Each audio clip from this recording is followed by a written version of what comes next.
اعوذ باللہ من الشیطان الرجیم بسم اللہ الرحمن الرحیم۔ آج میں کچھ عالم کی محفل کی فضیلت بیان کروں گا۔ ایک شخص پیغمبر اسلام صلی اللہ علیہ وآلہ وسلم کے پاس آیا اور کہنے لگا، یا رسول اللہ، یہ بتائیں کہ ایک طرف ایک مومن کا جنازہ پڑا ہو اور دوسری طرف ایک عالم کی محفل ہو، آپ کو کس میں شریک ہونا زیادہ پسند ہے؟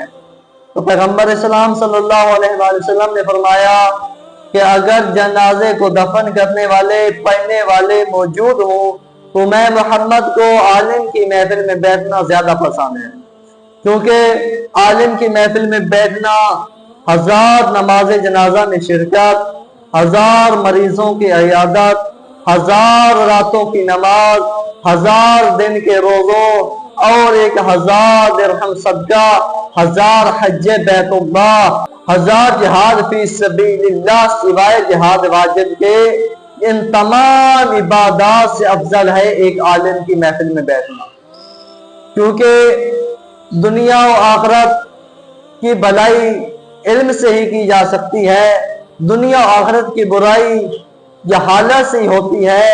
اب سوال ہوتا ہے کہ ایک عالم کی محفل میں بیٹھنا اتنا زیادہ فضیلت کیسے رکھتا ہے؟ ان کو نہیں پتا کہ اللہ کی اطاعت، اللہ کی عبادت صرف علم کے ساتھ ہی کی جا سکتی ہے۔ جس کے پاس علم نہیں وہ اللہ کی عبادت کیسے کرے گا، اللہ کی اطاعت کیسے کرے گا؟